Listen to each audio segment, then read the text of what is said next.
was also passed into our analysis desk so that it could be evaluated in context to our first contact with Mr. Gonzalez in July. And what happened at the end of that evaluation? What was the recommendation? They had not committed any violations, had nothing that he was under mental health evaluations by both the military VA, and that no further action could be taken by the Secret Service other than to continue to monitor his behavior through his family. Well, is that the only way they could monitor is through his family? There was no other indication there was any law enforcement activity that could monitor his behavior? He was currently on bond, pending the charges from the State Police and the incident that brought him to our attention. So here was some criminal conduct from the State level that he was still being addressed and that he was returning to that area. The case was still under evaluation as to what Mr. Gonzalez's mental history was and whether or not he was going to come to our attention again. And is it your understanding that you thought it was particularly appropriate that the Secret Service did nothing else in regard to making sure that this individual was monitored in his behavior? No, what I'm trying to reflect, Representative, it's very difficult for the Secret Service when these individuals come to our attention.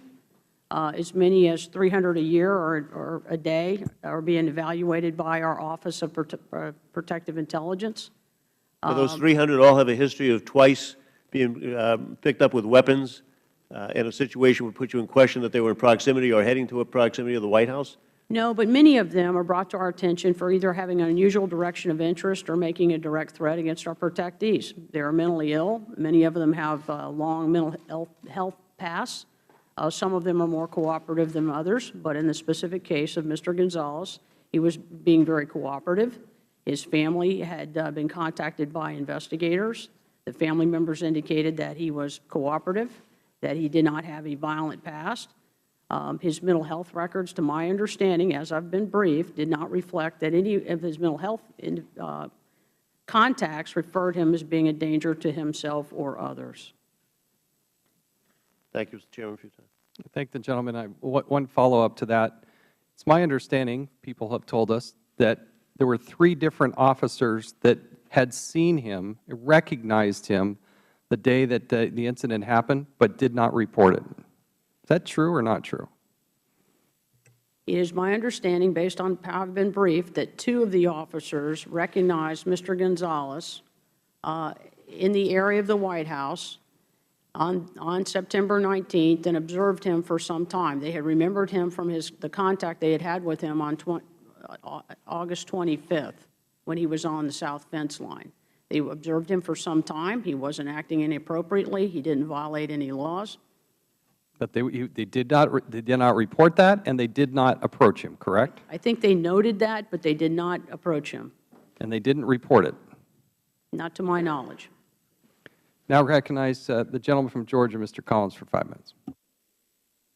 Thank you, Mr. Chairman. I appreciate that. I think there's several concerns, and I think one of the things that I agree just wholeheartedly with the ranking member is this is something that both Republicans and Democrats, we're talking about the White House. It's not a national icon, as you said. It's a world icon. Everyone you think of America, you think of the White House. And one of the concerns that I have, and we've been mentioning many of the issues here recently on just different events going on, is the issue is not the protocols that have been put in place now and how they wasn't done. It's the issues of why are there seemingly so many instances on a foundational level. Because if we don't start back at the foundational, why there doesn't seem to be a willingness to report, why there doesn't seem to be a willingness to exercise, a willingness to say this is something that I've noticed is the officer said she didn't feel that she could report up line. If there's other issues where you're having the instances described in overseas and other places, there seems to be a foundational issue that we've got to address in these, not only from your perspective, but from hearings. And there's several things that I want to address. You made a statement just a moment ago that it was curious because you said in the matter of one sentence, you said we get 300 suspicious people a year and 300 a day in the same sentence. Which is it? Let me correct myself. In talking to our Protective Intelligence Division, as of yesterday, they were directly overseeing 327 investigations. Okay. So in totality, we're looking at 327 at this point. Question I have is you said that you're still making a review, but it is understanding, it's been reported, and it's also very visual, as my colleague from The District of Columbia has pointed out there's already been a new fence or perimeter, or a police line perimeter put in front of the White House. Is that correct? We have put up a temporary Yes or bicycle no? rack to provide us with some standoff area to the fence while this investigation is underway. Ms. Pearson, I thank you for the long answer to yes, but I've got several things that I want to have because I think they're important here. Because you've made several comments that we're doing an investigation, we're saying why these protocols were breached, how they got there further, but yet you also said we don't want to rush to change, or we don't want to change things, but yet we've already started with putting a perimeter fence, or at least a barrier now, back from the fence currently. I'm wondering here if the problem doesn't seem to be the fence. The problem seems to be the fact that someone jumped the fence, run 70 yards, went into the White House with nobody stopping them. You made a comment. I also have, from my background, my father is in law enforcement, so this is hard for me in looking at this, but you made an analogy just a few moments ago that I'm not sure should be accurate here. You talk about discretion and restraint. Discretion and restraint in the way you encompass it is that police officers do this all the time. They do so on the side of the road when they've made a stop. You're talking about officers who are protecting a national icon. When they jump the fence, there should be an immediate understanding this person should not be here, and there should be an immediate understanding that there's not a restraint factor here. This is not the nice, cuddly Secret Service that you've got on our property, let's move you back off. Someone running I'm having trouble how you correlate restraint and discretion in a traffic situation, which is the way it came across, to someone actually going after the President's home. Representative, I have stated that they did not properly execute the security protocols that are appropriate to respond to. Do you believe that is because of information or guidance that they have gotten from the top that they were not sure what to do? Have they been told to exercise restraint in these measures, or they have been told to exercise protection? Those officers have the authority to take legal law enforcement action as individuals. I am conducting an investigation to find out what were the decisions that were made, what are the facts, in the totality of the circumstances that those officers saw. Mr. Kyle, I want to give Ms. Pearson a break here just that, because this issue of putting the fence line in front, or at least a police barrier, and looking at this area, I think we've got, again, we're trying to make ourselves appear better as we're working on it. I seem to, as hard as that is to say, this President and his family deserve to be protected. It's very concerning to me that they were not told even about the shooting till many days later. That's just mind-boggling to me for this President and his wife to have to deal with that, especially when their daughter was actually in the residence that night. Go ahead. I do have a question, Ms. Scott. Explain to me, is putting the fence, is this the only fix here? I mean, we've not heard from anybody else. Tell me out here. Is there a better way to go about this? Sir, from my perspective, protecting U.S. embassies around the world, as Mr. Basham even pointed out, it's a concentric ring of security, layered security. The fence typically is one of the last things, and typically fences are meant to keep good people out. Bad people find ways over fences. So you can't simply rely on a fence to be your last resort. Mr. I think the issue that is come as we go forward here is the protection of this, not just a national icon, but a world icon. In the threat environment in which we're in, it's very concerning that we get half-truths to start with, more truths. It's just a leaking out. When this is a group here that truly want to say what is the issue here and why are we not doing it in the proper way, and simply putting up a visual, we're doing something, is not right. The foundation's got to be laid, and over the past few years, the Secret Service has a foundational problem, and I think that's your bigger issue here, along with protocols not being followed. With that, Mr. Chairman, I yield. I thank the gentleman. As we go to Mr. Lynch, I just want to make sure one thing was clear. Director, the failure to apprehend Mr. Gonzalez before he got well into the White House, the change of further setback or fence, since you successfully stopped 16 jumpers in the last 5 years, you said that in your opening testimony, was there any reason that you couldn't have stopped 17? In other words, you're taking the American people's space with this additional fence and the proposal for a setback that would include Pennsylvania and Lafayette being restricted, and yet you've made no case here today that you couldn't have had 17 out of 17 apprehensions if not for outright human error and procedural failures. Isn't that true? The placing of the bike rack to provide a buffer zone for the fence is to allow us time to do this analysis to make sure that our personnel and our procedures are going to be effective with the time constraints that the individuals have to be able to effect an effective tactical response to runners or fence jumpers. Okay. I guess I get it, that you're not up to snuff to the level you'd like to be, and until you're sure you are, you want to have that extra time. I sort of get that, but I have to be honest, that's a little concerning. Mr. Lynch. Thank you, Mr. Chairman, and I thank the witnesses. Madam Director, I want to go over again the prior contacts between Mr. Gonzalez and the Secret Service. As my colleague, Mr. Tierney, noted, there was a prior contact with Mr. Gonzalez back in July 2014. He had been pulled over, and he had a small arsenal of weapons in the car. And I just want to try to explore, when does the red flag come up for the Secret Service? So the Secret Service was informed that he had 11 weapons in the car. And I just want to go over I have the evidence list from the State Police that was provided to the Secret Service. Mr. Gonzalez had a Mossberg Maverick Model 88 12-gauge pump service shotgun in the car. He had a Springfield Armory .308 Winchester with a scope and a bipod. He had an Adler Italy Jaeger AP-85 with a red dot scope in the car. He had a TriStar 12-gauge shotgun in the car. He had an AR-15, which is a pretty sophisticated weapon with the flashlight and scope. He had a Weatherby Vanguard .270 caliber bolt-action rifle with a scope and a bipod. He had a Smith & Wesson's .380 caliber automatic black handgun. He had a Glock 45 in the car with an empty magazine, although later we found he had 800 rounds of ammunition. He had a Magnum, .357 Magna revolver as well. He had another .45 caliber, and he also had a map. And this is the evidence list, and you seem to be minimizing all of this stuff. But it says one map of Washington, D.C. with writing and a line drawn to the White House. Okay. So that's what we have with our introduction to Mr. Gonzalez. Then in August 2014, and also subsequent to that, we know he has a history of mental illness. Then he shows up at the White House in August of 2014. He's got a hatchet in his belt.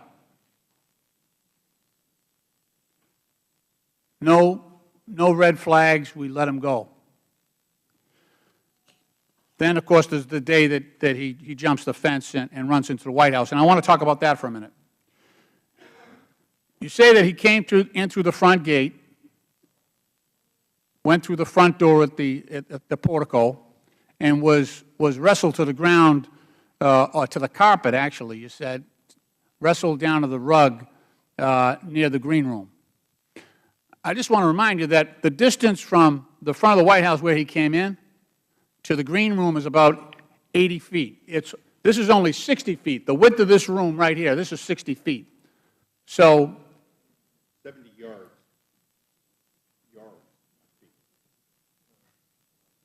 No, it wouldn't be 80 yards. No, it's 70 yards of the lawn. It's 30 yards inside the house. Inside the house. I've been there many, many times, and that's, you know, to talk about somebody transversing the White House foyer, the full length of the East Room, down to the Green Room, to the American public, that would be half of a White House tour.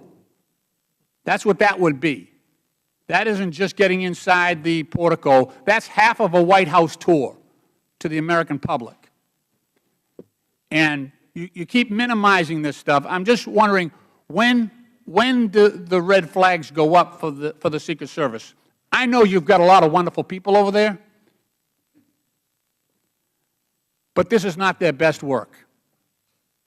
And we have a serious issue here about protecting the President and his family.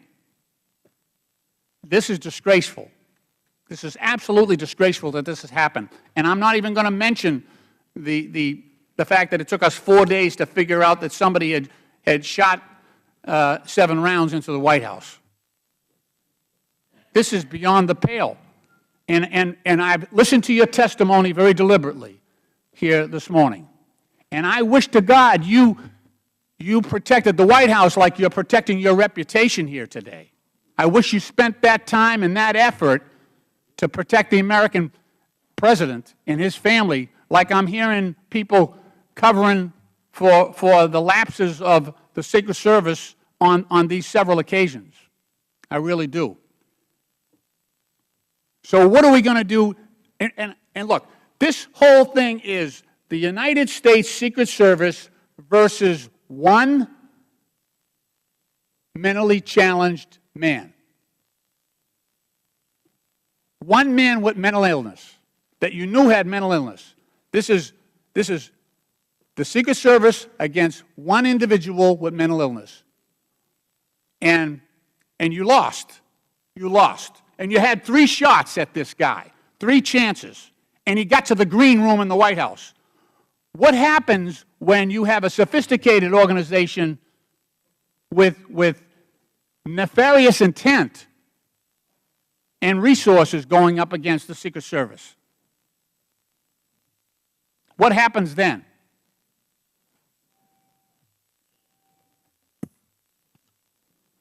The gentleman's time has expired. I thank the gentleman, but if the gentlelady has any answers to any of his questions, I'd appreciate hearing them. Let me be clear. The United States Secret Service does not take any of these incidents lightly. They are all of extreme... With all due respect, that's my point.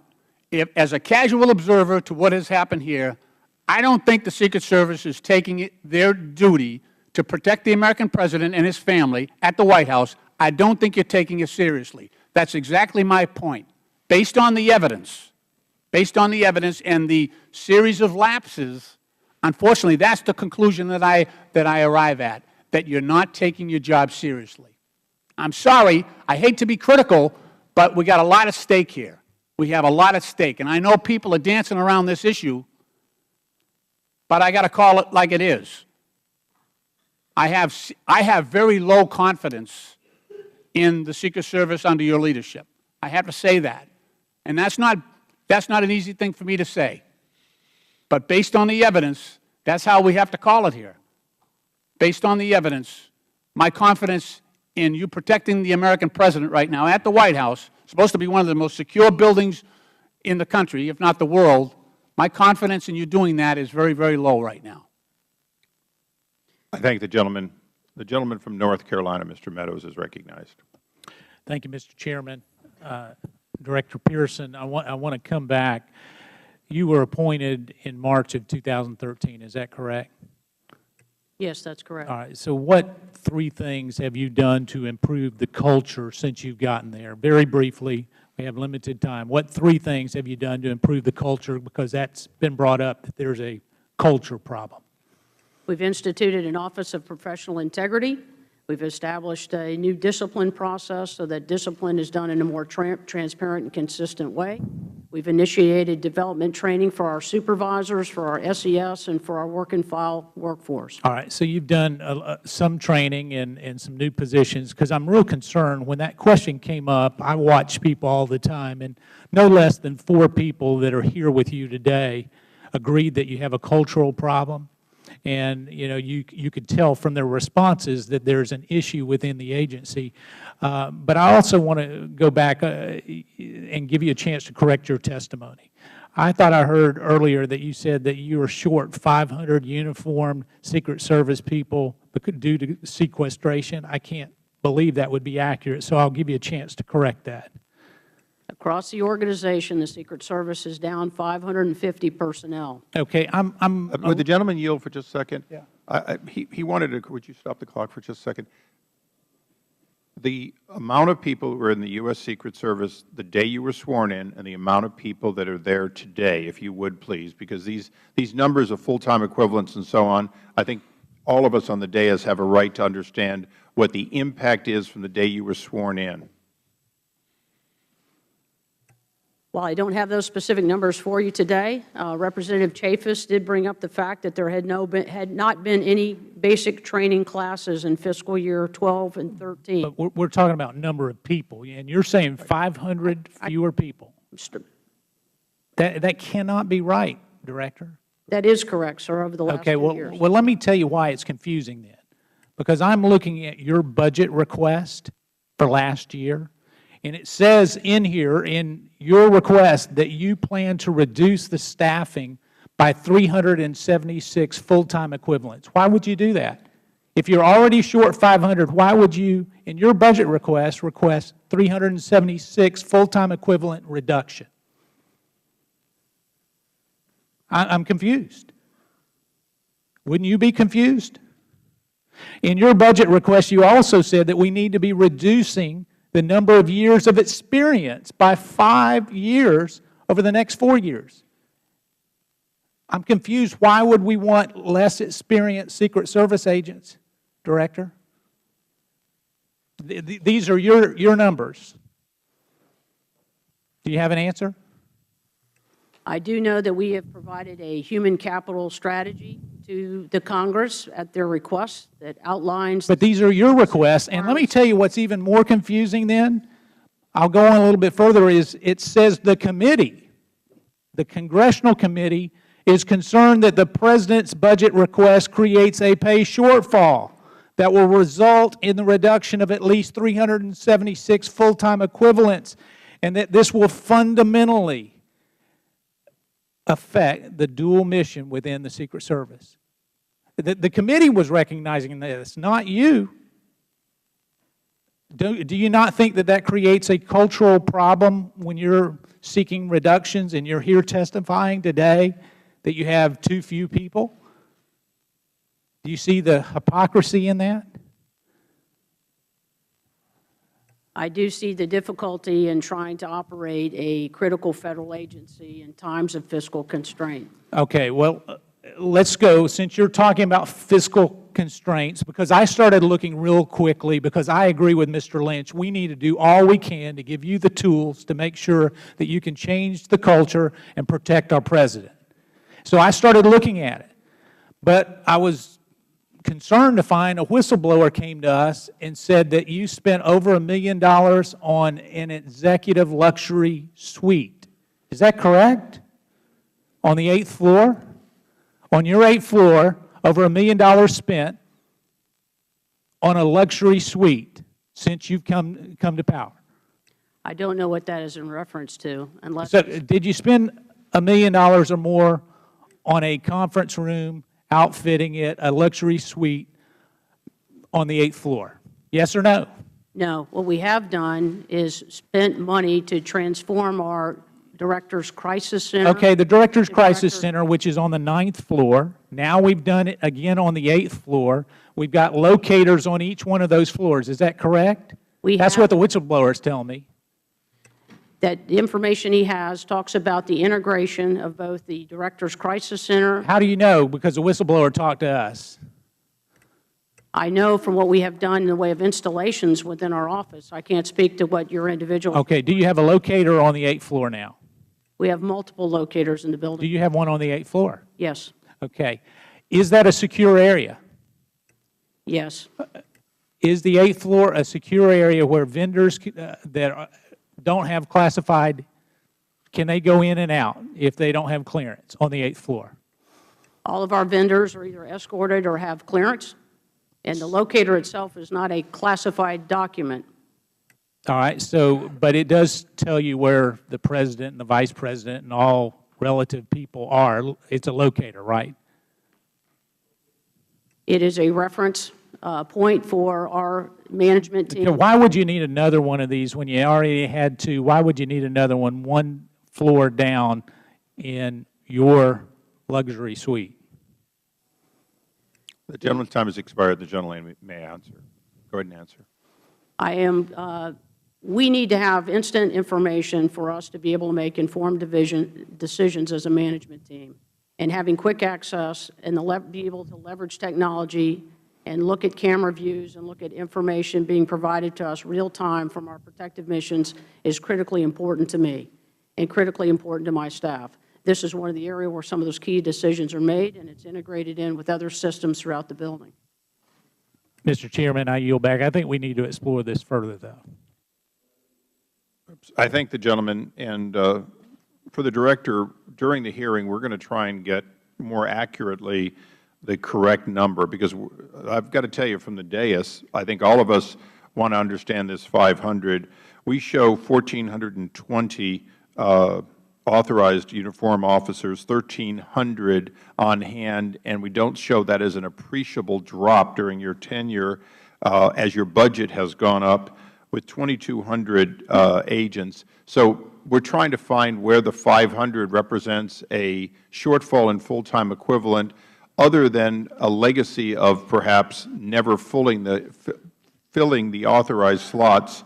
And I'm going to give the additional time to the gentleman from Virginia. But if you'll answer just one question, isn't it typical that although your budgets are increasing, that you plus up going into the 2016 or a presidential cycle, and that's when you want to peak, and that you do have lesser requirements when you don't have presidential candidates and so on?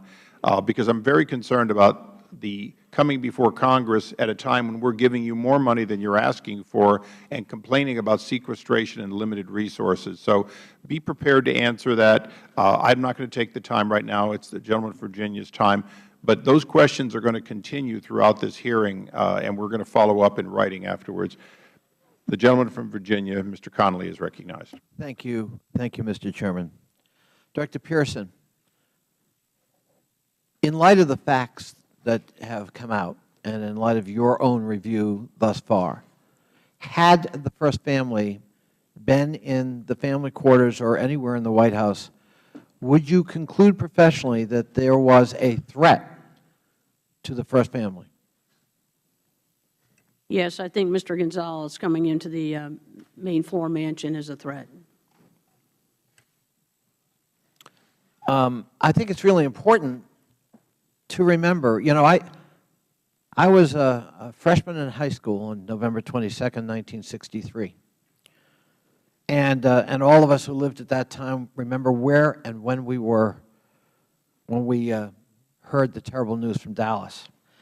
But, you know, in my mind is that Secret Service agent, Mr. Hill, who threw himself on the speeding car that contained the President and First Lady and used his body to shield her.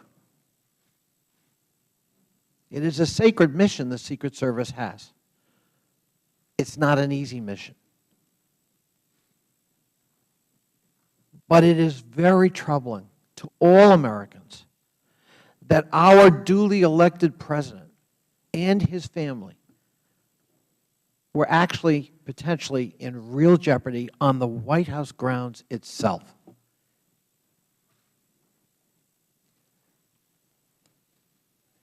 I wonder whether you would agree that when you look at every aspect of this, sadly, it represents a comprehensive failure. They add up one by one. I think there was a failure, frankly, to take the Gonzalez threat seriously after the information provided by the Virginia State Police. We knew he had a history of mental illness. We knew that he was loaded up with guns. We knew that he had a map of Washington. You indicate that that map was described as just a tourist map looking at places he might go. That might make sense, except for the fact that he was loaded up with ammunition and weapons in his car at the time. Now, my friend from Utah has made headlines and made a statement here today that he believes your reaction should be one of maximum force. I guess we should read that to mean that he should be shot on sight when he crosses the fence, when he goes over the fence. I'm very reluctant to join him in that kind of advice to the Secret Service because there is a first family in the White House. There are guests in the White House.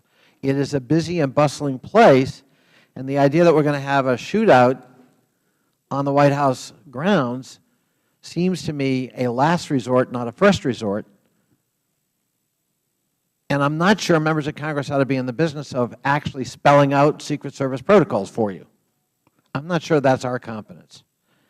But having said that, one can still conclude that the reaction of the Secret Service on site was profoundly inadequate and actually potentially put the first family in direct jeopardy, physical harm.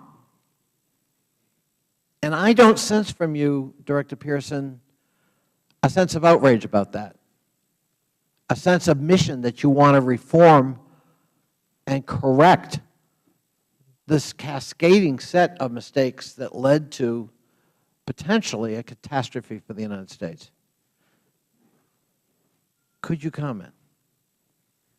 I'm sorry you don't get that sense from me. I have spent a career in the United States Secret Service protecting presidents, their families, and the White House complex in addition to our other missions.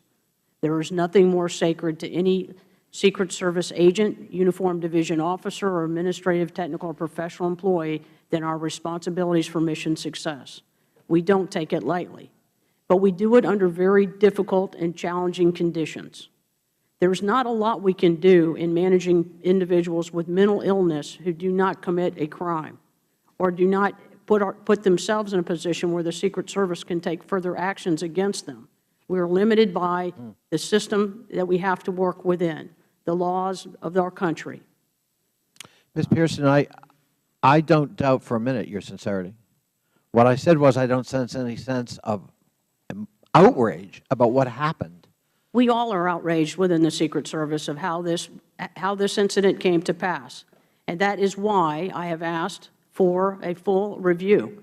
It's obvious. It is obvious that mistakes were made. It's self-evident that mistakes were made. We must identify what the facts are, learn from the facts, assess and make changes, enhance training to ensure that this never happens again.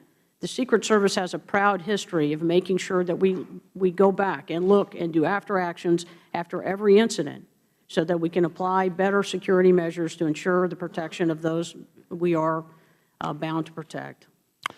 I think that's really important, and I think it's really important in this discussion, in this hearing, that we remember there are real human beings whose safety and security is at stake.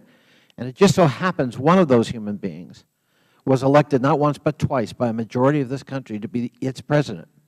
And that sacred responsibility has to be uppermost in our minds, even if that means that reputations fall, careers get interrupted, demotions occur, or people get fired. His safety and that of his family is the paramount concern here, and that's what we all need to be concerned about. Thank you, Mr. Chairman. My time is up. Thank you. We now go to a gentleman who served in what I think fairly is called difficult conditions, both in Vietnam and in Iraq. And with all due respect, I think he will object to your calling working at the White House a difficult environment. The gentleman from Michigan, Mr. Bentivolio, is recognized. Thank you very much, Mr. Chairman. Is my speaker on? Great. Thank you. Yep. There we go. Thank you. Mr. Basham, Ms. Pearson, thank you very much for your service in the Secret Service, one of the premier law enforcement agencies, in my opinion, an aspiration many, many years ago, from investigating counterfeiters to protecting the President of the United States. Commend you all for your dedicated service in the past. But Mr. Basham, did I pronounce that right? Basham. Basham, thank you very much. In your introduction, you said you went from, well, we have an intruder that got into the White House more than 30 yards, was finally apprehended, and we have a hearing about that right now. And you said we would have a hearing as well had we shot him once he jumped the fence, and you're absolutely right. But I was trained in you only use as much force as absolutely necessary to subdue or fix the problem, never any more undue force, and that's a difficult challenge in itself, is it not? But we have dogs patrolling the White House, and you seem to have forgotten about 10 other probably protocols you could have used to subdue that person before they went into the White House, correct? You're absolutely correct. All right. So in the after-action review, were any of those considered, and what other action could they have taken to stop this intruder before he entered the White House? Clearly, as the Director has stated, there were mistakes, there were failures, there were opportunities to take this individual down based upon the reactions of the officers that were in place at the time, and they clearly did not take those actions. And that's why the Director has to, and the staff has to determine why they made those decisions or lack of making those decisions, and understand what was going through their minds, what was going on in the White House grounds at the time, what was the clutter situation. They need to have the time to do the investigation to determine what the circumstances were on the ground. They had the opportunity to do an investigation when they found out that there was Mr. Gonzalez had guns in his car, he had a map to the White House. I would have been asking a lot more questions other than just letting him go. Why wasn't he brought in for further questioning by the Secret Service, especially? I mean, just the map alone, I think the lawyers call that preponderance of evidence, indicating that he had some intent in doing something wrong or illegal, jeopardizing the President of the United States and the White House. Why wasn't he brought in for questioning then? I believe the Director did state that the individual was interviewed and that the agents made a determination, which is a very difficult determination to make, as to whether the individual truly represents a threat to the President of the United States. Are we privy to those questions in that report, Mr. Chairman? Do we have access to that report? In an appropriate setting, we'll make them available. Great, great. Well, and even subsequent to that, when they interviewed him when he was at the White House, unless he is breaking the law, there is no power that the Secret Service has to take this individual into custody, and that's the difficulty that they face. And you know, I totally agree with the representative that I do not believe that we want the Secret Service's first action on the White House ground when someone climbs over the fence, 16 times in the last 5 years, that the Secret Service's first reaction is to kill that person. That is, in my mind, not acceptable to me nor to the American people. But there is an element of there is responses that are well within the power of the Secret Service to protect. The intruder, when they jump the fence, come in, use of dogs, for instance, a mass of Secret Service agents heading in that direction to take down that individual. But at the same time, they have to, could be a diversion, so there's a lot of things going on in Secret Service's head, I'm sure, when we have an intruder like that. But I just have a real, I think I'm out of. But I will say, in 1976, there was an individual who came over the fence, apparently was carrying some type of device that appeared to be a weapon, turned out to be a pipe, and they shot him. And there was criticism for that shooting in 1976. This is a difficult balance to strike. I understand. And I'm out of time. Thank you very much, Mr. Chairman. I thank the gentleman. We now go to the gentleman from Pennsylvania, Mr. Cartwright. Thank you, Mr. Chairman. Director Pearson, you've served in the Secret Service for 30 years. You've served under both Republican and Democratic administrations. And so you know, and you have stated publicly that this recent security breach was unacceptable. And we've heard other adjectives here today from both sides of the dais. Profoundly inadequate, shocking, disgraceful, outrageous. Is there any one of those adjectives you disagree with? No. Thank you. And there have been there's been some discussion about what we knew about the person leading up to the incident where he jumped the fence and crashed the White House. We actually had his medical records, did we not, before he jumped the fence? I believe we had received the medical records, and they were being reviewed prior to him jumping the fence. So with everything else we knew, we had stopped him. He had a carload of high offensive ammunition and guns, and he had a map to the White House. He just about was wearing a hat saying, "I'm the most dangerous person who could come to the White House." And yet, all of these things happened. And not to put too fine a point on it, Director Pearson, there were numerous layers of security that he was able to flummox. A surveillance team outside the fence reportedly did not spot Mr. Gonzalez quickly enough to give an early warning. An officer stationed in a guard booth, as well as a SWAT team on the north lawn, reportedly did not react in time. A dog trained to intercept intruders reportedly was not released.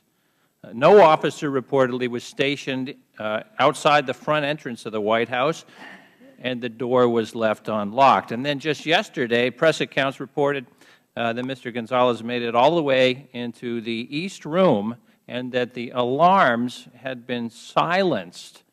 To me, all of those adjectives apply. This was a stunning, outrageous, disgraceful breach.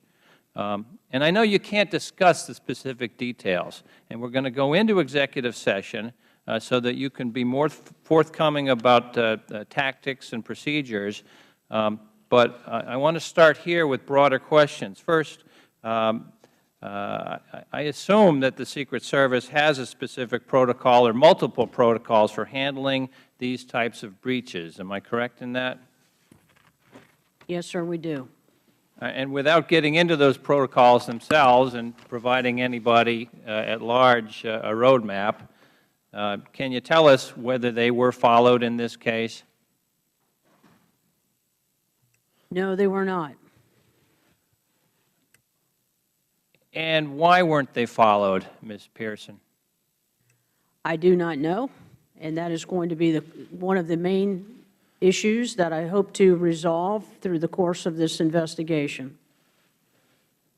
Well, I think we've said multiple times here that you've been on the job, what, for about 1.5 years now? And you're on the job to reestablish the credibility and the reputation of the Secret Service as the finest, most formidable protective force on the face of the earth. Is that a fair statement? Yes, sir. And if someone wants to do us harm, it behooves all of us to remember that right now you are protecting the most threatened American president in our nation's history. It's kind of a bad time to have something like this happen, isn't it, Ms. Pearson? It is never acceptable to have an individual breach the White House.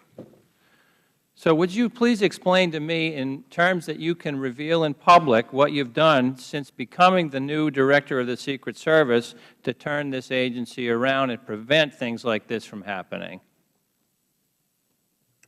From the start of my appointment, I have made it perfectly clear to the workforce of my expectations for professionalism and accountability, how that was accomplished by the establishment of a new Office of Integrity, the establishment of new table of penalties for a discipline process that's more transparent and consistent and well known to the workforce as to what the expectations and the level of tolerance will be.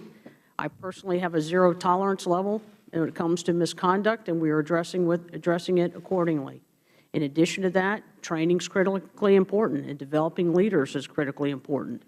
This year, we have established a lot of in-service training for our workforce, as well as specialized training for our leadership.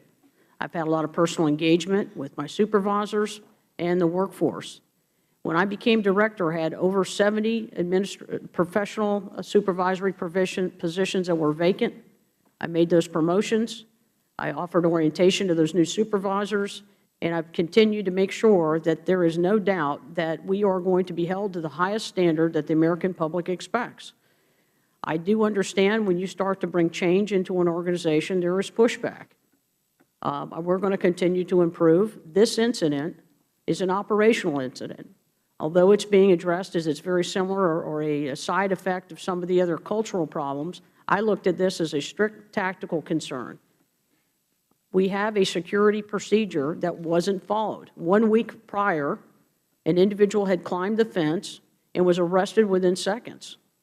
Why didn't that same activity happen on the night of the 19th? That's part of my concern, and that's what we're investigating. I agree that mistakes were made and the proper protocols were not filed. It's unacceptable. Ms. Pearson, my time is up, and I look forward to closer questioning in the executive session. I yield back to the... I thank the witness and recognize the gentleman from Florida, Mr. DeSantis. Thank you, Mr. Chairman. Director Pearson, you had just said that, that this was an operational failure. So I just want to be clear, because there was talk about salaries, number of personnel budgets. This September 19th failure was in no way related to a lack of funding or personnel. Is that accurate to say? It is accurate to say that the officers on duty that night failed to execute the security protocols that they should have. But you're not saying it's 100% operational failure. You're saying that it may be, you're not ruling out that this may be a resource issue, correct? I do believe that we need to look at our training protocols and our staffing protocols, and so that, yes, that would refer back to resourcing. Okay, because I think, and the budgets have been mentioned, the budget request for fiscal year 2014 from the agency was $822.6 million for salaries and expenses, but yet Congress appropriated $846.7 million for salaries and expenses. So there is a disconnect here, and I think that, let me ask you this relating to this. You have a guy, Gonzalez. All the agents know who he is by this time on September 19th because he had been arrested in Virginia. He had weapons, ammunition, a map with the White House circled. So this is clearly something that would have been disseminated to the agents. He's able to, of course, leap the fence, get deep inside the White House. How many Secret Service agents stood between him penetrating that first fence and getting in? In other words, were there just not enough people there? How many people were there? The White House complex is secured, and the building is defended by the United States Secret Service Uniform Division. And how many were? I can provide you information in a different setting as to the location and numbers of personnel. Because I noticed for this hearing, there was a request to the Sergeant-at-Arms for people to accompany you to this hearing, and I believe that they're probably sitting behind you. How many people have accompanied you to this hearing today? Do you know? I would believe 12 of my senior managers. Okay, because we had a request for 18 personnel, but you say maybe only 12, so at least 12, maybe more, are accompanying you here for testimony, which is important, but it kind of cuts against this idea that we're at a manpower shortage, especially in some of the numbers that we've been doing. Let me ask you this about the culture of the agency. Now, a number of incidents have been raised. You had the celebrity crash the White House dinner a few years back. Of course, the 2011 shooting incident and the agency's poor response to that has been talked about. You did have the 2013 May incident at the Hay Adams Hotel involving an agent. Miami 2014 car accident involving agents with alcohol suspected. The Netherlands 2014 excessive drinking by agents. Some had to be sent home. And of course, what got the most publicity probably is the 2012 incident in Colombia. So a lot of people look at this, and I think they think that there are obviously a lot of good people in the Secret Service, but they think there may be a cultural problem. Now, you say you don't think the September 19th breach is as a result of that culture, but let me ask you, how do you assess the health of the culture in the Secret Service right now?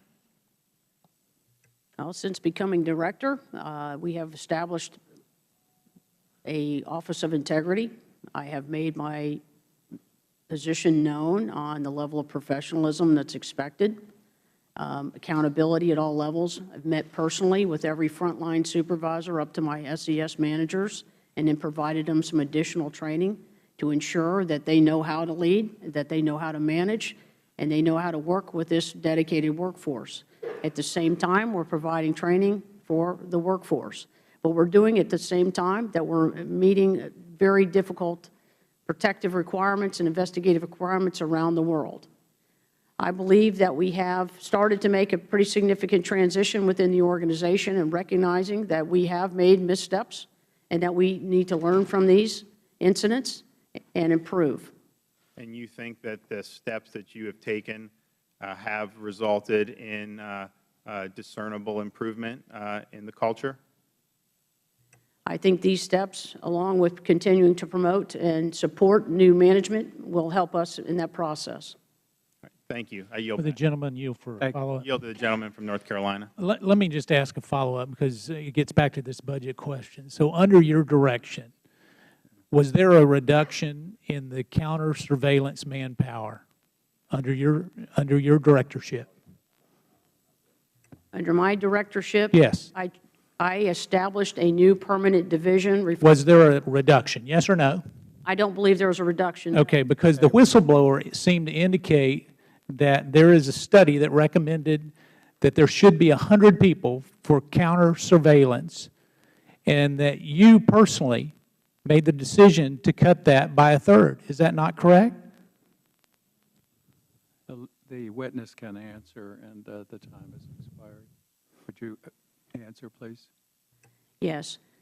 I would like to review that study. I know that we have asked for a study in the past that related to counter-surveillance and counter-surveillance methodologies to be employed by the Secret Service in context of the National Capital Region. And we earlier this year established a counter-surveillance division and staffed it with what we believe are the appropriate resources for this time. And we'll continue to go back and look at that process and see how we need to continue to resource it as appropriate. I thank the witness. Recognize the gentlewoman from Illinois, Ms. Duckworth. Thank you, Mr. Chairman. I have tremendous respect for the members of the Secret Service, and I can't believe that I'm about to begin this line of questioning as a member of Congress, because it should never have gone to this point where I have to ask you these questions.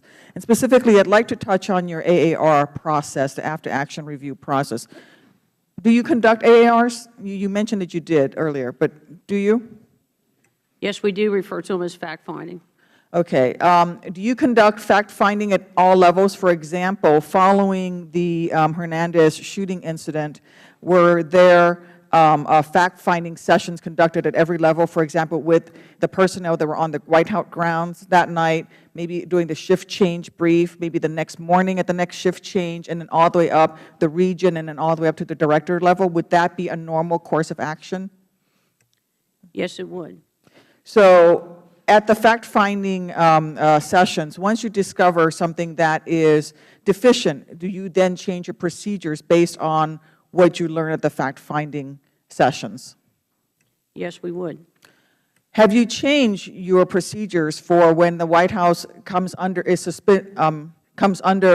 shooting incidents? For example, if the shooting happens at 9 p.m. at night and it was too dark then, I'm not sure why you don't have access to flashlights and spotlights to check the White House in the evening, but okay, it was too dark. Do you now have a procedure for checking the entire building, including the third floor, either at night or the next day? Is that now part of the new procedures? Yes, it is. And again, that night, it's a three-story building, so oftentimes it would require lift trucks and such, but we do have a better protocol now to ensure that proper sweeps are done across the complex as a result of that after action. It's the People's House and the President of the United States. I think the American public would begrudge a lift truck at night to go check the outside of the building, I would imagine, but you have that procedure in place. So if there's a suspected shooting incident, it would be sooner than 3 or 4 days and a housekeeper before we find the bullets in the side of the White House because of the new procedures, correct? Yes, ma'am. Lessons learned. Okay. Post Hernandez, not Hernandez, Mr. Ortiz, the recent breach that just happened, after he was initially apprehended with the axe in his waistband and he had this story, were information of that apprehension or that discussion that the agents had with him, was that shared, would have been shared as part of fact-finding the next day at a shift? Would pictures of him have been shown to the officers coming on shift on the next shift? Hey, we stopped this guy. He had an axe in his waistband. He had all this ammo in his car. Watch out for him. He may come by. Was that ever done?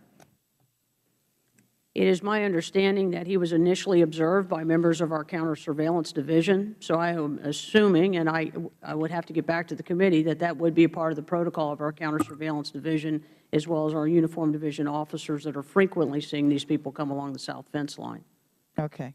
Would that have been shared with all of the officers stationed along the south fence line, or who might have contact with passersby? This guy's been by a couple of times. He's, you know, keep an eye out for him. Is that a standard thing that would now happen as part of your procedures every shift?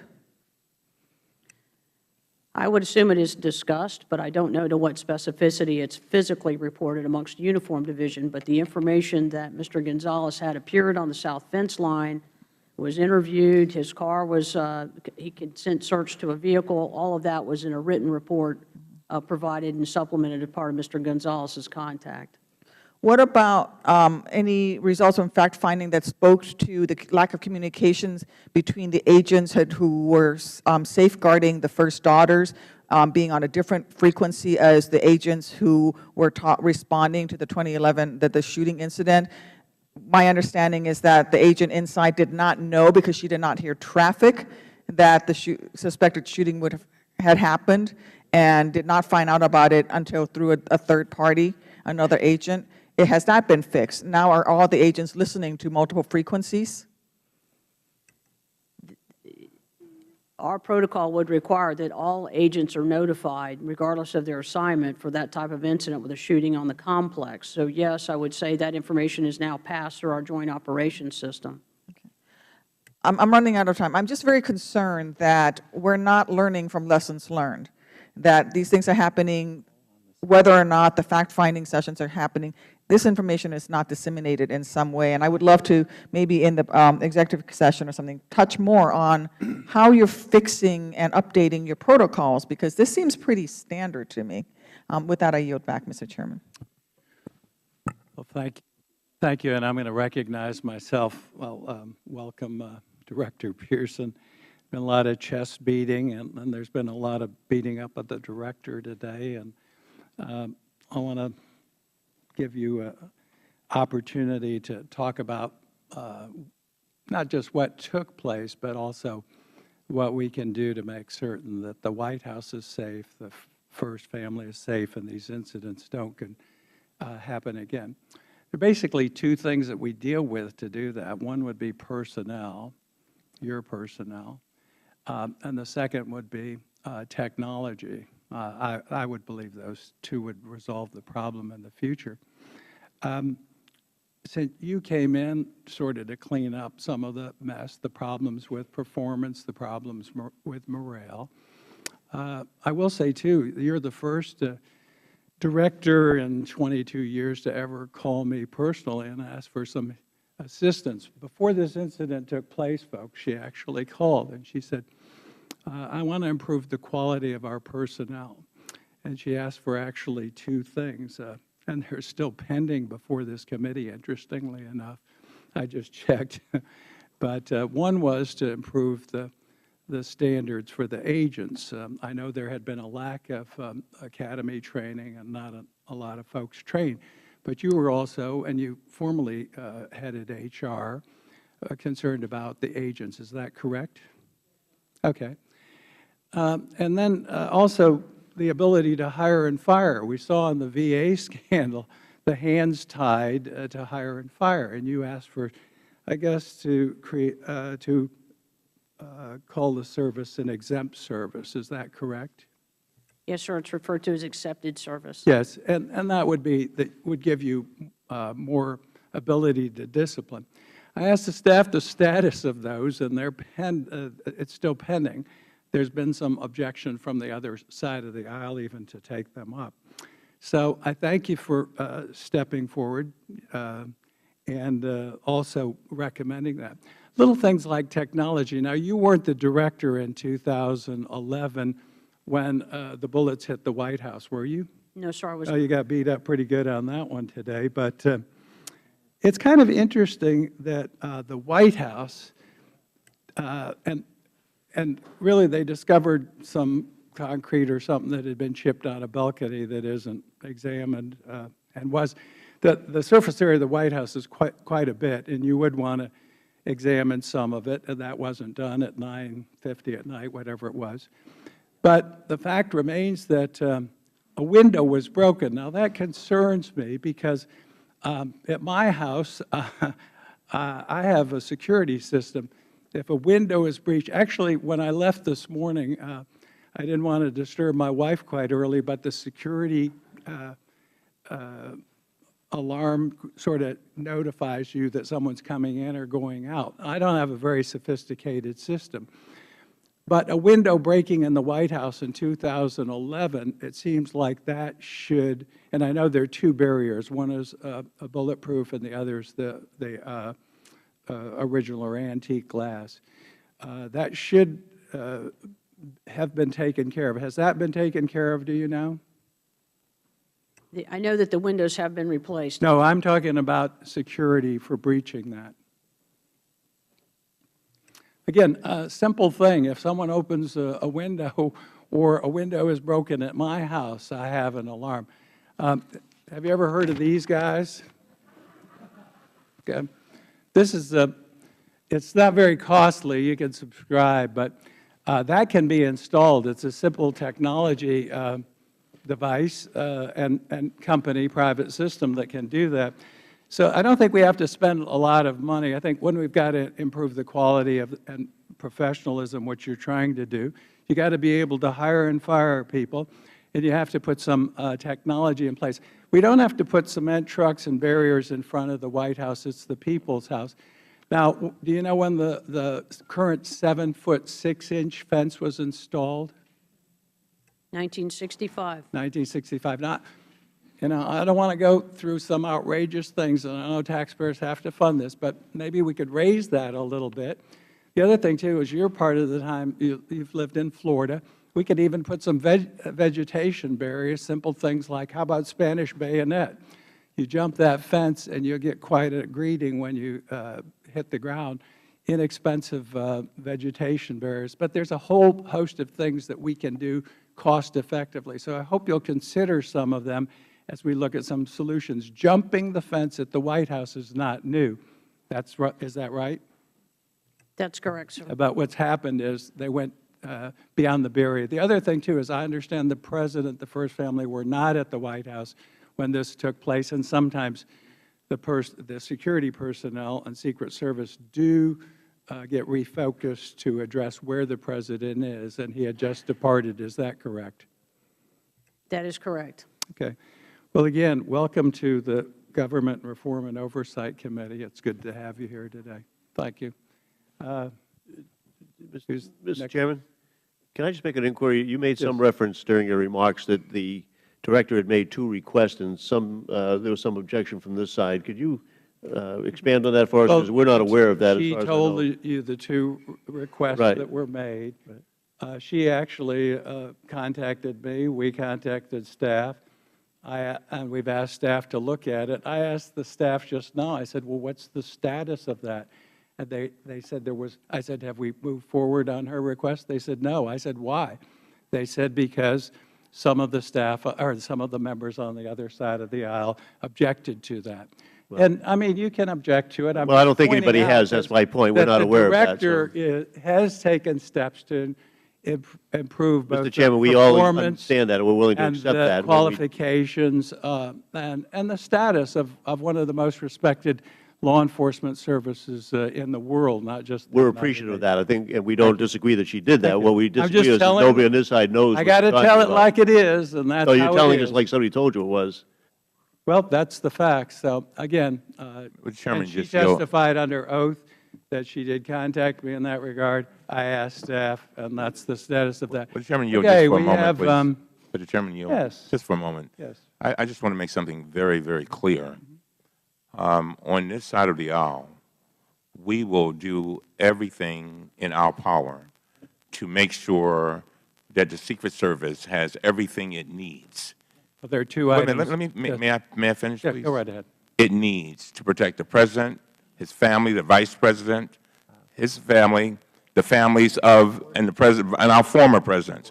This is extremely important to us, and I don't want this hearing, anybody to get the impression that we are not 1,000,000% supportive of making sure that the Secret Service has what it needs, legislatively or financially.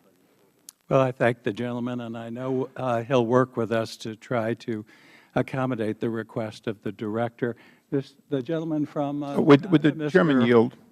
Yes. Oh, Perhaps, sir, Mr. perhaps Chairman. just to clear the record, I think that the entire committee needs to be aware that there have been requests to have personnel standings of exempt changed in some cases to make them easier to terminate. Now, that's a debate we can certainly have. I do believe today that although that's something the committee should consider, and I'm certainly supportive of, at this level, people being subject to disciplinary action if they're unable to fulfill their mission easier, I don't believe today that is the basis under which these various failures occurred. So, and I'm happy to have a discussion later on the details of the personnel changes, but that was the limit. And again, for the Director, I did receive that. I did not, because we can't immediately act on it unilaterally, but I don't believe it has anything to do with today's the number of failures. It may have something to do with low morale. But then again, if you make people easier to fire, that also sometimes leads to low morale. Well, respectfully stating my point on this, I think the Director has taken on the responsibility of improving the performance, and very key to that is also the educational qualifications which she asked, and the ability to hire and fire people. And I think they are relevant because when you don't have discipline, you don't have good performance, and when the Director doesn't have the tools to accomplish that, then we don't get what we should. With that, Mr. Hursford, the gentleman from Nevada, is recognized. I want to thank Chairman Issa and the Ranking Member, Mr. Cummings, for holding this extremely important hearing. Director Pearson, let me be frank. I believe that you have done a disservice to the President of the United States. Not only have you compromised his safety and security, you have compromised the safety and security of his family and the staff of the White House. The pattern of lax security and following basic protocols indicate a culture at the Secret Service that needs to change. Now, while the President may not be in a position to publicly criticize this failure to adequately protect his needs, I will. This President has far too much to worry about, both here and around the world. He should not have to also be concerned with his personal safety and security and that of his family. So my question, Director, is why should we have confidence in the Secret Service's ability to protect the President of the United States and the First Family when there has been such a pattern of lax security?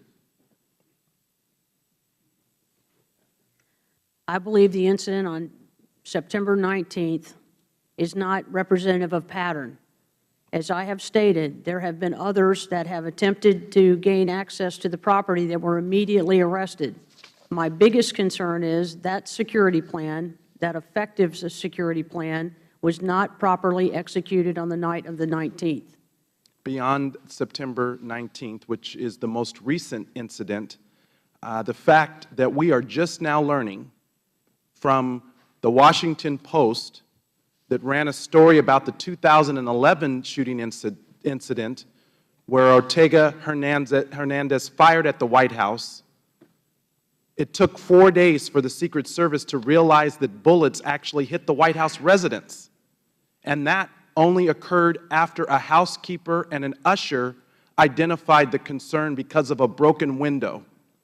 Can a broken window be observed visibly from both the inside of the White House as well as the outside?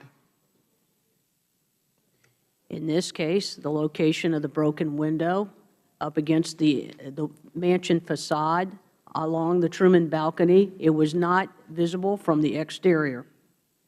From the exterior, what about the interior? The interior and the private residence of the President and First Lady, there were indications that the ballistic glass had a dimple or actual damage to the ballistic glass. So how was that It was not recognized by the housekeeping staff until the curtains had been pulled in preparation for the President and the First Lady's return. And so how was it that the Secret Service personnel, prior to the housekeeper finding that, they did not do the proper assessment, inspection of that location in order to identify that until 4 days later?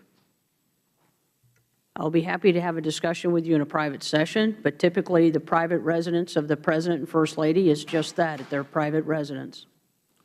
Well, I understand that you are not able to discuss all of the exact details of some of the security protocols in this open hearing, and I look forward to asking you more detailed, step-by-step questions about the exact protocols that failed, the missteps by individual agents, and the depth and breadth of this review that the investigation of this incident covers.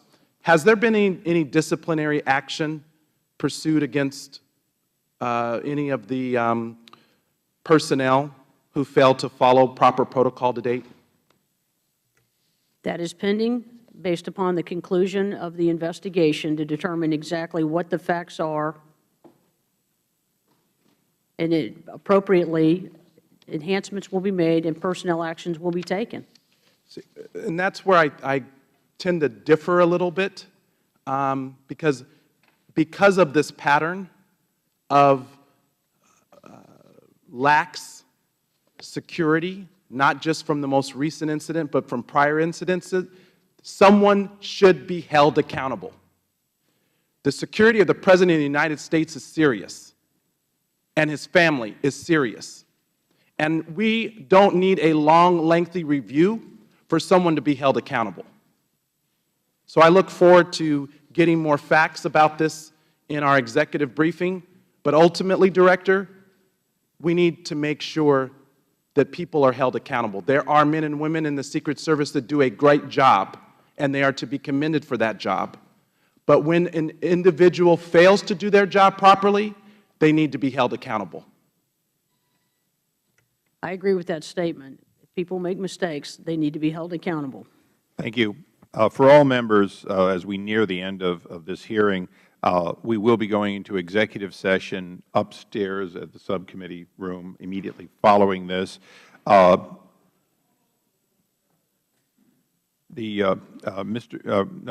gentlelady from New Mexico, Ms. Grisham, is next.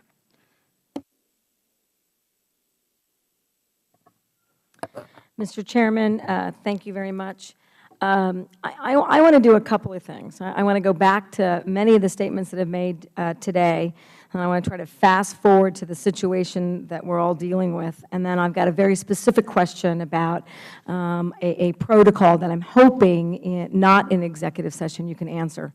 So we're all trying to figure out what we can do in this hearing to understand this incredible breach, but at the same time recognize that this is the people's house, a public building, and to work on those balances. And you've heard many of members be concerned about the thought that we would have sort of shoot to kill first. And of course, I think about earlier, I think in this year, we had a toddler breach the fence. And so clear, for me at least, that that's too far, and want to create an environment where we all feel that there's a public safety aspect here.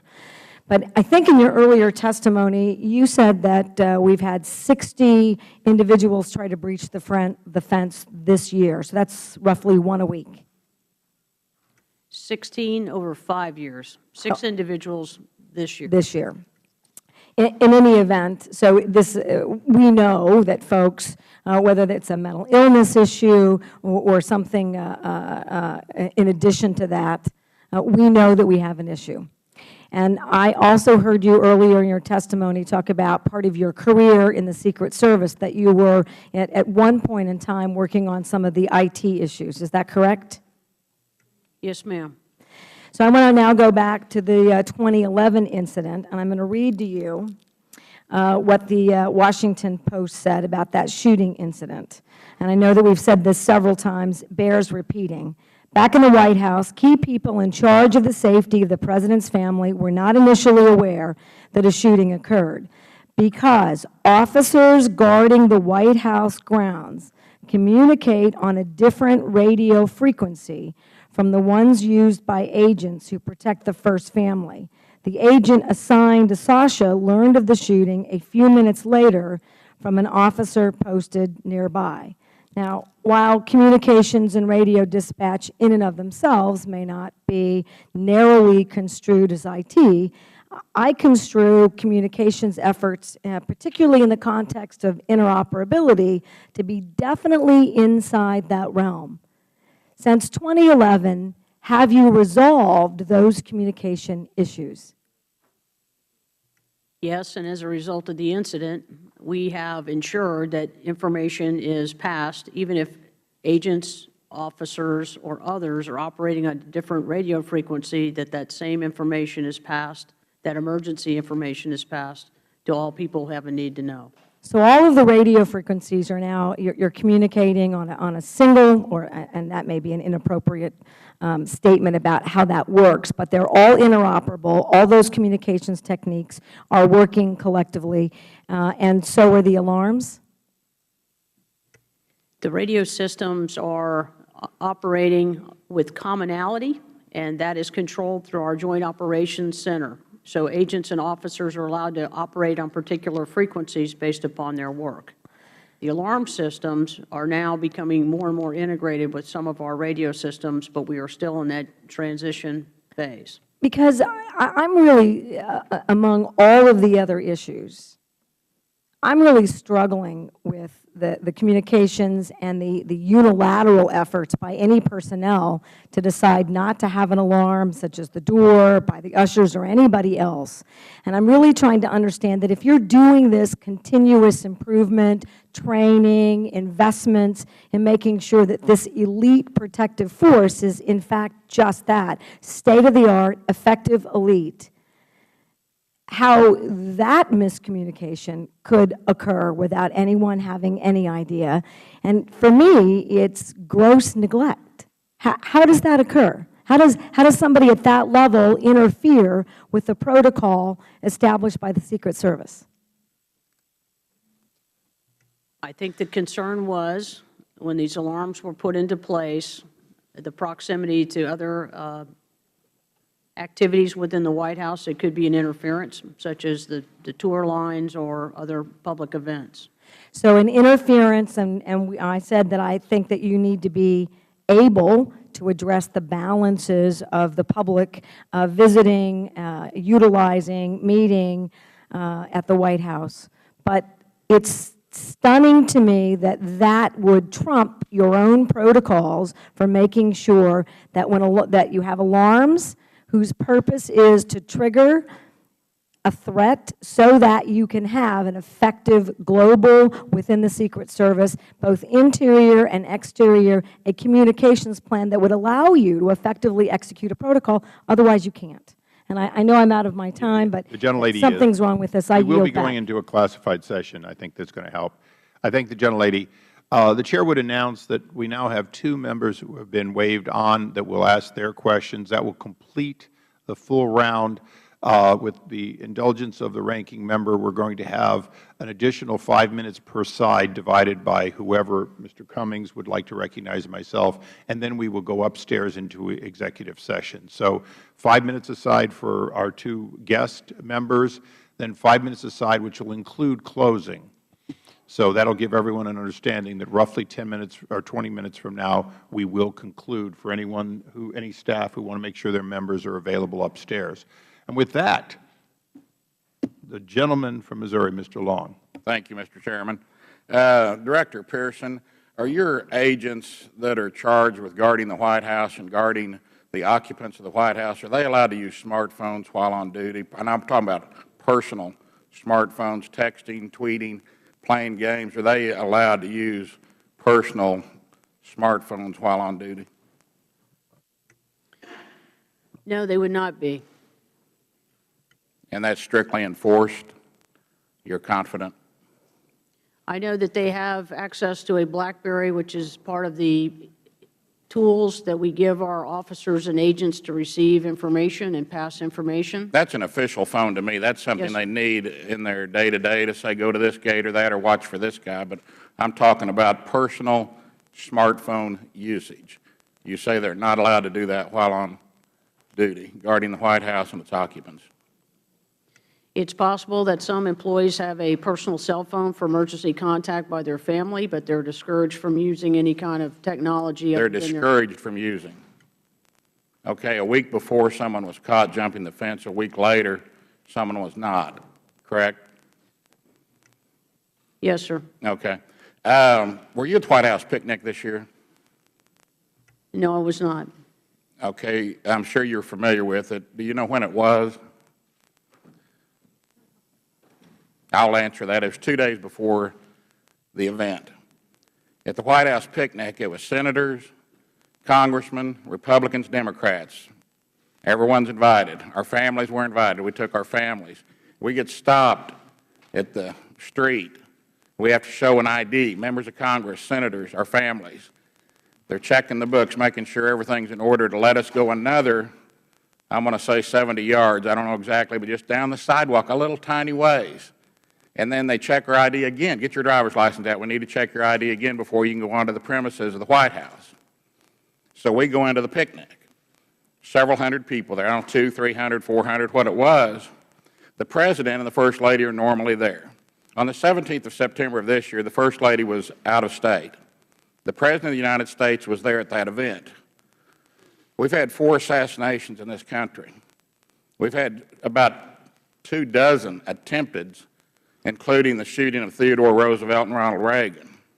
We just heard my friend, Ms. Holmes Norton, earlier in her questioning, say that this President has received approximately 3 times the number of threats on his life of any other President. I was surprised to hear that. The President of the United States was there that night among 300 people, let's say 400, whatever it was. I shudder to think he was behind a rope. Those of you old enough to remember clotheslines, it was about a 3/4 inch, looked like a clothesline rope was his protection that evening from 300, 400 people. I shudder to think if this gentleman would have come 48 hours earlier, jumped the fence that night, run into the crowd, or say he had 8 or 10 friends with him. The President of the United States was behind a clothesline rope that night. I've got pictures on my cell phone of him letting people take selfies with him, holding babies, taking pictures. It's a great gesture from the President. We want to be close to the President. We want to be able to talk to him, reach out to him. But if you don't take anything else away from this hearing today, take that picture in your mind. You weren't there. But 48 hours earlier, we could be having a whole different conversation here today. And that's very, very upsetting to me. I love first responders. I've got a great deal of admiration and respect for first responders, police, whether it's the local police, the sheriff, the highway patrol, the Secret Service, the FBI, the people that protect us. Let me ask you another question. Are there people with automatic weapons patrolling the White House grounds inside or out, standing there with their finger on a trigger of an automatic weapon in plain sight? That might be a deterrent.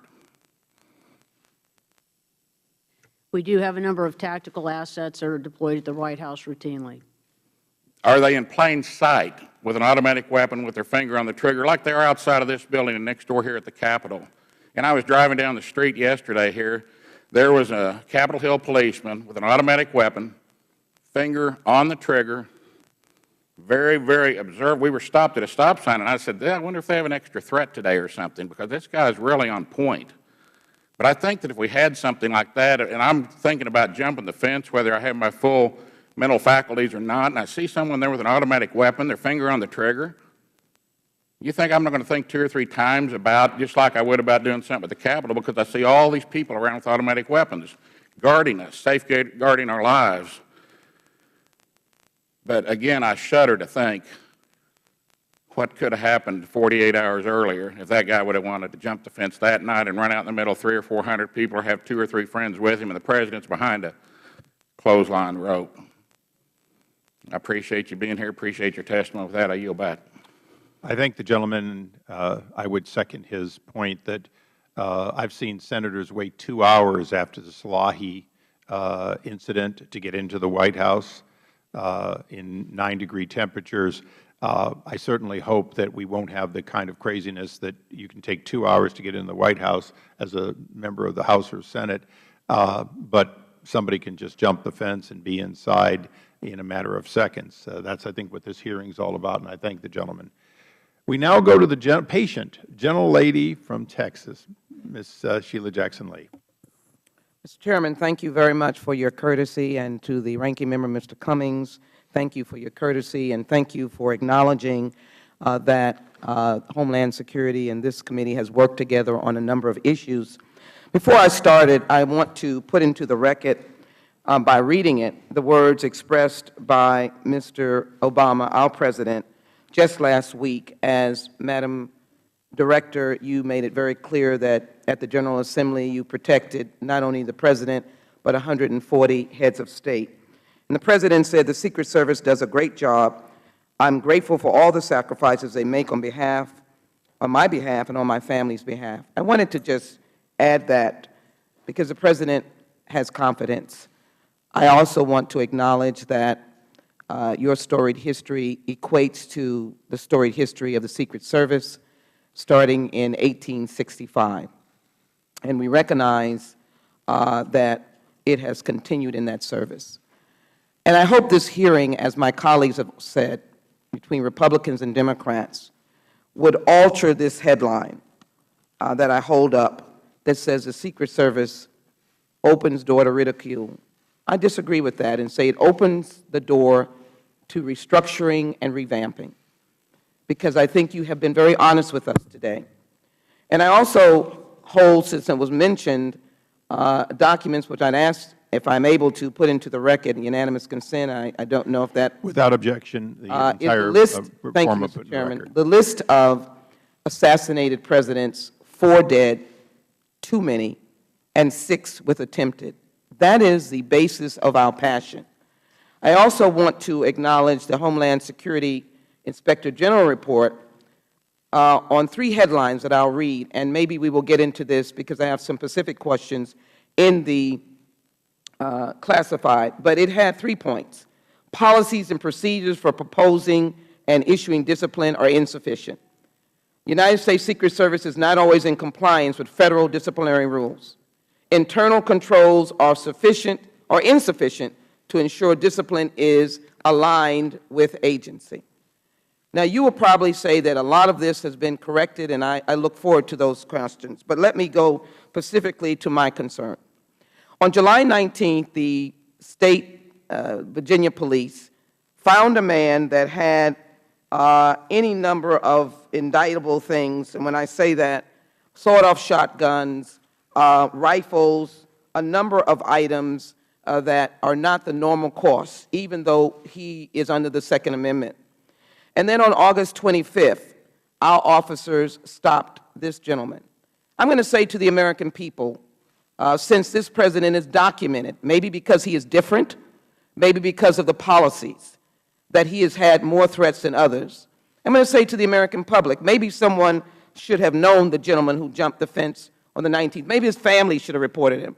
But I do believe that it was unacceptable that he was stopped on August 25th with the information, and there could not have been some basis upon which this gentleman could have been referred to an institutional hold, referred to call family members in, and to address the question. Yes, individuals have that. My question to you is, why was this gentleman that jumped on September the 19th stopped on August 25th with a background of the enormous amount of guns and other threatening items, why wasn't he taken into custody? Let's not say the law didn't allow us. Why wasn't there a way that he could have been held, his family could have been called, the military is an ex-retiree, that or an ex-officer of the military could not have been called? And I have another question, so maybe I should ask it out of courtesy to my colleagues. The other egregious thing that I thought was particularly outrageous is in the 2011, when it was either was a car backfiring or gang fights, which I've never heard of gang fights at the White House. I'm asking you this question on the one that happened on the 19th. The most egregious that I could ever think is that the individuals surveying the White House on that day failed to stop him. And we have a picture, which you cannot see, of 1, 2, 3, 4, 5, 6 uniformed officers. I wonder if there is a fitness problem here, chasing this gentleman who could not capture him. All 6 of them in this picture could not capture him. And so my question is, what in the open domain stopped them from getting him before he jumped the fence? This is on September 19th. What stopped them from getting him when he jumped over the fence with 6 or more officers chasing him, uniformed officers? And why would, in the 2011 event, you think that it was a gang fight instead of a more serious investigation into the fact that there were gunfire? We are looking into why Mr. Gonzalez was not stopped when he came over the fence. I've stated him publicly, and I'll continue to work with my workforce to understand why he was allowed to make access to the mansion and why he wasn't detained earlier as soon as he jumped the fence. I need to understand why he was not recognized earlier in the day and further surveillance put on him as to further analysis as to why he was there and why he had returned to the White House. I cannot explain those questions today. In regard to the shooting back in November of 11, all I can advise is that in collaboration with the U.S. Park Police, the Metropolitan Police Department, and the Secret Service, the conflicting witness statements at that night, at that time, there was confusion about whether there were shots at the White House or shots from car to car. It appears to me that those are also documented in the police reports. I regret the confusion that occurred 3 years ago. I know that we have learned from that incident, and the Secret Service would react differently today than it did 3 years ago. Mr. Chairman, let me just conclude by saying, in the light of ISIL and Khorasan, with direct interest and commitment to attacking the United States and maybe the President, I think this hearing highlights the serious need for revamping and restructuring that is so key when we all are working together for the ultimate good of protecting the first family's life. I hope you agree with me. Yes, ma'am. Thank you. I yield back. Pursuant to the agreement, Chairman and Ranking Member will divide 10 minutes equally, 5 minutes per side. I'll now yield 4 of those minutes to the gentleman from Utah, Mr. Chaffetz. I thank the Chairman and again appreciate this hearing. Director, any time there's a breach of protocol or the President's personal security has been jeopardized or the White House security perimeter has been breached, is there an internal review? Yes. And are you aware, can you assure the committee that you are informed any time those things happen? I am expected to be informed, yes. Is the President of the United States informed?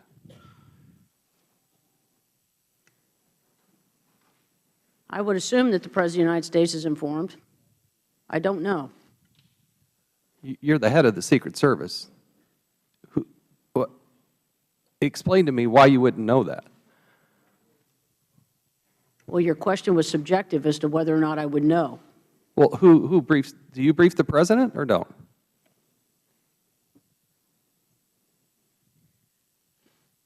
If your question is when our there are incidents that involve the President of the United States or the first family and security concerns, yes. Then you do brief the President. Yes. Do you brief the President if there's been a perimeter breach at the White House? I have confidential conversations with the President. Do you brief the President if he has his own personal security has in any way been jeopardized? I have confidential conversations with the President. And Do you those ever- would be the topics that we would cover in addition to other things. What percentage of the time do you inform the President if his personal security has been breached? I would say in proximity to the incident. No, I asked you what percentage of the time do you inform the President if his personal security has in any way, shape, or form been breached? Percent of the time, 100% of the time, we would advise the President. You would advise the President? Yes. In calendar year 2014, how many times has that happened? I have not briefed him, with the exception of one occasion, for the September 19th incident. So the only time you've briefed the President on perimeter security, the President's personal security, the first family's security has been one time in 2014. That's correct. Mr. Chairman, as we kind of wrap up here, I think there is a bipartisan call for change, true change. I would like to ask for an independent review. I think there needs to be a top-down review of not only security, but also the culture. And I want to refer our colleagues to this. And Madam Director, I don't understand why special agent basic classes, 2012 there were 0, and in 2013 there was 1. In the Uniform Division basic classes in 2012 there was 1, and in 2013 there was 1. I don't understand that. I also want to, again, go back to this Inspector General's report, because I think there's a serious problem here. Let me read some questions and how the Secret Service agents themselves responded. If a senior manager engages in misconduct or illegal activity, he or she is held accountable. Less than half of the respondents said that that was true. I can report a suspected violation of any rule, regulation, or standard of conduct without fear of retaliation. Only 55.8% of the respondents said that that statement was true. Again, Secret Service agents themselves in a confidential survey, when asked, the Secret Service's disciplinary process is fair. Only 40.3% said yes. Disciplinary actions within the Secret Service are applied consistently for similar offenses. Only 30% said yes. Disciplinary actions within the Secret Service are at the appropriate level of severity given the offense. Only 36.6%. This demands an independent investigation and review team, the FBI, military, whatever it takes, but they need to look at the management, they need to look at the leadership, they need to look at the culture and the security. I thank the Chairman. Thank the gentleman. The entire IG report will be included in the supplemental of the hearing. I'm going to reserve that last minute and yield to the ranking member. Ms. Pearson, Director Pearson, I just want to follow up on some of Ms. Jackson-Lee's questions. Going back to Mr. Gonzalez, you confirmed that the Secret Service did an extensive interview of him. Is that right? Is that right? Yes, sir. And I believe you testified that you requested his medical files, which documented his mental illness, and he agreed that you could have them. Is that what you told us? Our procedures are, in consultation with the individual, Mr. Gonzalez, the scope of the investigation would include a confidential release of their medical records, and he complied, yes. So you actually, Secret Service had his medical files, is that right? Yes, that's part of their investigation. Here's my question. Federal law prohibits certain people with mental illnesses from possessing firearms. That's statute is 18 U.S.C. 922G. The statute is detailed, but the prohibition covers people who have been, quote, adjudicated as a mental defective, end of quote, or who have been committed to an institution for mental illness. Are you aware of that statute? Yes, I am. According to press reports, Gonzalez had severe mental illness. He was apparently seeing a military psychiatrist who diagnosed him with severe mental illnesses, and his family confirmed the same thing. What steps did the Secret Service take to prevent this individual from possessing firearms after he was arrested in July and after the Secret Service interviewed him? Ranking Member Cummings, he was interviewed by the Virginia State Police, who notified the Alcohol, Tobacco, and Firearms, who interviewed Mr. Gonzalez, who notified the Secret Service based on their discussions with Mr. Gonzalez to have a further discussion with him. So many Federal agencies have been in contact with Mr. Gonzalez. But so you consulted with the ATF? ATF was the initial investigators first responded to the Virginia State Police's inquiry of his weapons. When the Secret Service spoke to the family, didn't they also say he had a mental illness and needed help? The family concurred that he exhibited signs of PTSD. The statute says the prohibition applies when any lawful authority has been made a determination that a person as a result of mental illness is a danger to himself or to others. Don't you think that applies here? It would be worth having further investigation in concurrence with his interview, yes. Let me just conclude. You know, the question has come up, and every time I step out in the hall just for a minute, got reporters coming up to me asking me, do you think that Ms. Pearson, Director Pearson, can correct this situation? And what I have said is that the jury is still out. And let me tell you why I say that. You were talking about internal review a little bit earlier. And again, I go back to that whole culture question. If your Secret Service members don't feel comfortable sharing information, I don't know how you get the information that you need to address the kind of concerns that you might have, because you won't even have the information. And then it hit me as I was thinking about this whole thing. If I've got Secret Service members who are more willing to be whistleblowers and come before the Congress, what that tells me is that they don't trust each other. There's a problem of trust within an agency, and correct me if I'm wrong on this point, that really needs to have trust within it. Is that right? Wouldn't you agree with that piece? Yes, we do need to have confidence and trust with each other. That's correct. Gentlemen, I think she answered to the negative of your question of isn't there a lack of trust, and she said, yes, there is trust. I'll restore the time. Yeah. Do you believe that there is a lack of trust? No, I do believe that employees trust each other. But, so then help me, please help me with this. Help me with this. How do you, and I know, I think you have the greatest of intent. You've given us 30 years, and I appreciate it. How do you get past that? It's hard for me to get past that whole issue of folks not being willing. Members of the Secret Service are coming to members of this committee, not to me, but to others, telling them things and they don't even seem to discuss them with you all. They're higher ups. And it goes back to the agent back to 2011, when she was apparently afraid or thought that nobody would listen to her. Help me, just tell me how you're going to deal with that.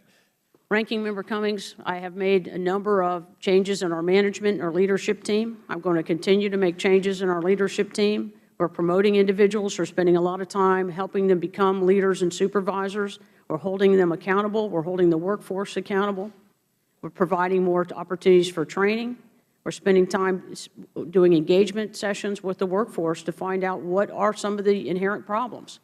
And so you said a little bit earlier you're going to support new leadership. So you're constantly bringing in new leadership. Is that right? When I took this position, we were down 70 special agent supervisory positions. Those positions have now been filled. All right. Thank you very much for your testimony. I look forward to talking with you in the classified briefing. I thank the gentleman. We now yield 1 minute to Mr. Meadows. Thank you, Mr. Chairman. I want to come back because in testimony here, you've been very specific. You've said 500 to 550 employees. Chairman Issa asked you that again, and you continue to stay with that. So I went and asked for what you were requesting this year, and you should have a copy of that. We've given that to your staff right there. How is it that if you're down 550 full-time employees, that you're only asking for 61 more? Why would you not ask for 500? These, again, are your numbers. And I'm just trying to find, in all of this, it's all about trust and integrity, and some of your testimony just doesn't seem to line up with the facts. Well, it's challenging when you start to talk about operational positions. Well, it's challenging from an oversight standpoint to get to the truth, and that's what we're trying to do. We're giving you this opportunity. Thank you, if you would. It is challenging to talk about an FTE and a full-time position. The FTEs represent 50% in that first year that they would be hired. Part of the challenge that we have had, and part of what I have presented to the committee and asked for their support on, both from the chair and the ranking member, is authority for the Secret Service to pursue accepted service legislation. Hiring is a challenge for me, and trying to hire in a process that is cumbersome is more difficult. The agents and the uniformed division officers and personnel that we hire within the Secret Service require a robust background investigation. They require a lot of security clearance. But why don't you request the funds to do that? I've requested legislation to support me and be able to identify new efficiencies in the hiring process. We put out a vacancy announcement for special agents, received 45,000 applications, and because of the cumbersome processes that I have to comply with, we've only been able to onboard 72 this year. So how long will it be before the President is safe? Then under your scenario, you've got to wait for legislation. You've got to wait for an act of Congress. That doesn't make sense. Well, we are currently trying to work for the Office of Personnel Management and identify every efficiency that we possibly can to assist us in being able to bring on these personnel that we critically need. So is the President safe today then? The President is safe today, and we're going to continue to migrate our resources to every place that we need to ensure the President, his family, those others that we protect, as well as the White House complex, are safe. I'm troubled you didn't ask. I'll yield back. Thank you, Mr. Chairman. I thank the gentleman. As promised, we will now recess and go into executive session. Briefly, before we do, I want to make sure that the Director in open hearing understands, and our other witnesses who we're going to dismiss at this time, it's the considered view of the Chair, and I believe in concurrence with the ranking member, that an internal investigation by the Secret Service is not sufficient, I repeat, is not sufficient to provide the kind of confidence back to the American people. So I'll be working with the ranking member to send a letter to the Secretary of Homeland Security asking for a far greater and more independent investigation of the assets needed and the changes needed to bring back the kind of confidence the American people and the President deserve.